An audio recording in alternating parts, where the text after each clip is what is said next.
Classic film lovers. This significant entry on our prolonged Halloween marathon is obviously a masterful horror classic that is, honest to God, one of the greatest and most iconic films to have ever come out of the silent film era, celebrating its 100th anniversary this year. 100 years old. That is what we call real cinema, my friends. From classic Universal Pictures, it is The Phantom of the Opera. Starring, yes, one of the greatest actors to dominate the silent film era, Lon Chaney, creating without a doubt one of the most terrifying and haunting characters in all of cinema. The dreadful phantom that haunts the Paris Opera House, but obviously falls literally, madly in love with up-and-coming potential opera star Christine, played by Mary Philbin. In his growing obsession, the opera ghost will do anything to prop her up as the star she's meant to be, but only for him, to become his ultimate passionate possession as they make sweet music together.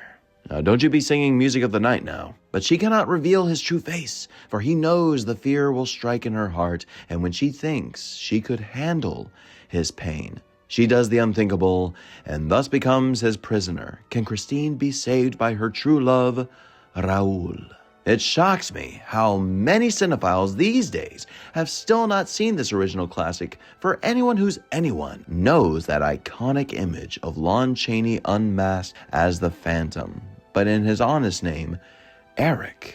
To this day, every time when it builds up to that shocking image of Eric being unmasked by Christine and his petrifying shock to the audience, it's a genuine jump scare. Whether you have the correct score backing it or not, even Bach's Toccata and Fugue in D minor, and then that rise from his organ, the power stance against her, is so chilling, and you can only imagine how audiences were reacting to this in 1925. I am still truly stunned and amazed with how Lon Chaney's very own makeup still holds up hauntingly to this day. And legend has it, folks, he had made many different masks to comprise different emotions, but in actuality, in fact, he just created one massive mask that accentuated everything he needed, from a skull cap that raised his forehead height to accentuate a skull-like feature,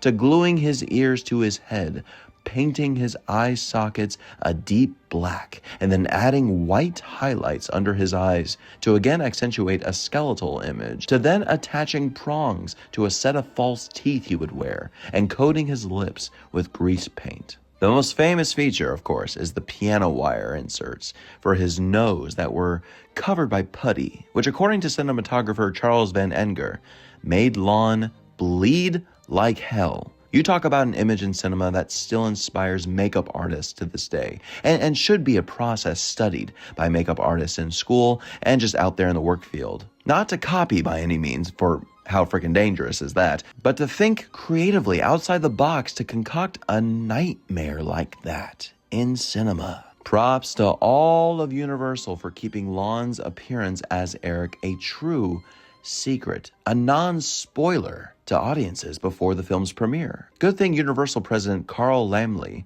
didn't have Instagram. Otherwise, what a horrible freaking leak that would be, which I personally can't stand today. Why does everything have to be spoiled? Whatever happened to the great element of surprise in cinema, right? And the originality of bringing to life a classic novel such as Gaston Leroux's Phantom of the Opera from 1910. Laemmle was given a copy of the book straight from Leroux after Laemmle shared how much of a fan he was of the opera, specifically in Paris. And Laemmle knew immediately this was a project that would carry the audiences in droves to the theaters. Through its troubled production with rewrites, reshoots after such heated debate with its original director, Rupert Julian, even upsetting Chaney because of Julian's apparent mediocrity, as it were, The film resulted in being one of the greatest box office successes for Universal. And a great investment too for Carl Laemmle. Being one of the great inspirational figures of cinema, period, Carl Laemmle made a massive set of it on Soundstage 28, where the only stage in the history of Hollywood has a turntable built specifically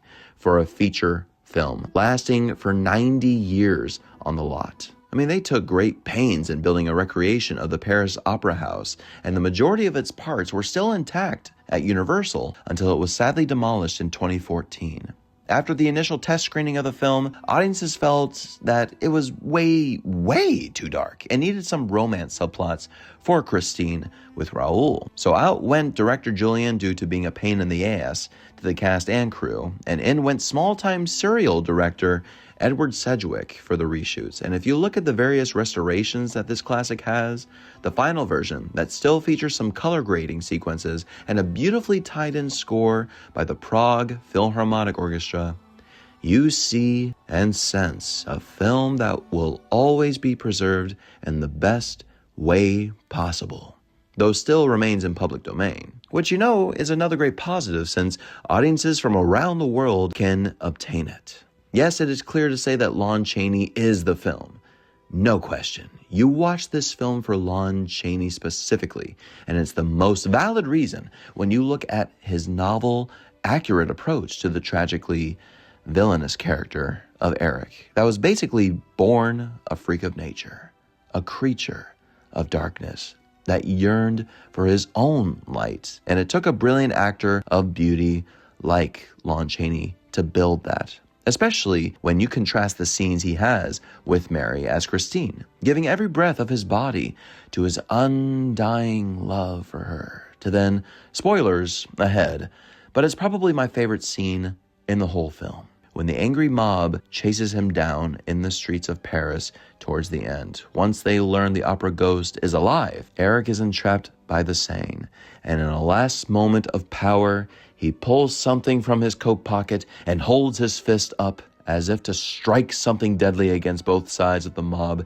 caving in on him. And both sides halt in scarcity to then having Eric slowly reveal in his hand nothing, and then to immediately laugh and cackle in their faces of the greatest trick he ever pulled, to show how much power he had over them, and to give himself that last word of terror before they ultimately beat him to death. It's such a dichotomy of ruthlessness and villainy and emotional intelligence almost that is so fascinating and breathtaking to witness, that this phantom is not necessarily an empathetic one in the end, but one that will choose to live as the everlasting fear in their hearts. I can't help myself to praise Lon Chaney from top to bottom, and not just because he's a coda, mind you. Well, maybe I am a little biased. So folks, I give Carl Laemmle's 1925 original Phantom of the Opera an A+. Despite Rupert Julian, the original director, getting a whole lot of crap for his direction, I think he guides it amazingly well. With his great cinematographer, Charles, they balance so much in shadow that is just awe-inspiring. It's one of those quintessential silent films that I believe anyone who opposes watching a silent film, whether they are a Gen Z or coming up Gen Alpha, whatever you want to qualify, even all the way back to the boomers, for anyone who completely dismiss a silent film, they always have to watch Phantom of the Opera because it ignites something in all of us. When you watch true legends on screen bring out this haunting story of love and loss and terror.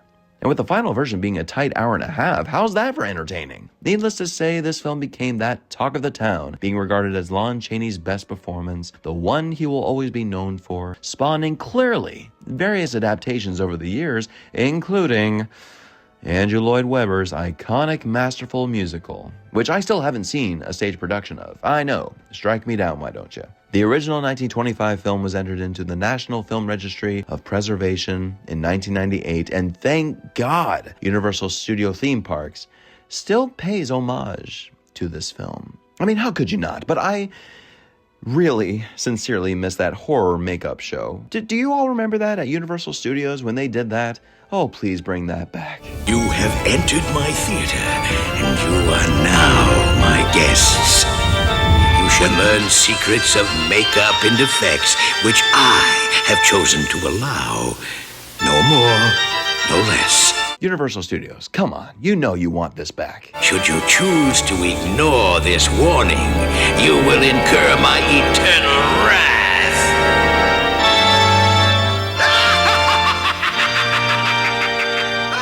And oh please, oh please, oh please, oh please, oh please, oh please, oh please, please bring back the Universal Monsters live rock and roll show. I mean, come on, that was just freaking epic. But my ghoulish operatic phantom friends, tell me, have you seen the original 1925 Phantom of the Opera? Or what's your favorite rendition of this brilliant story? Let me know in the comments. Like, share, and subscribe with all your might. Become a YouTube member if you please, and a Patreon member. I mean, why not? We all love the support. I'll be your best friend. Ring that bell and stay tuned for more to come your way. Thank you all, especially the YouTube and Patreon members, for your support. And yes, you better watch out, for the Phantom of the Opera is near.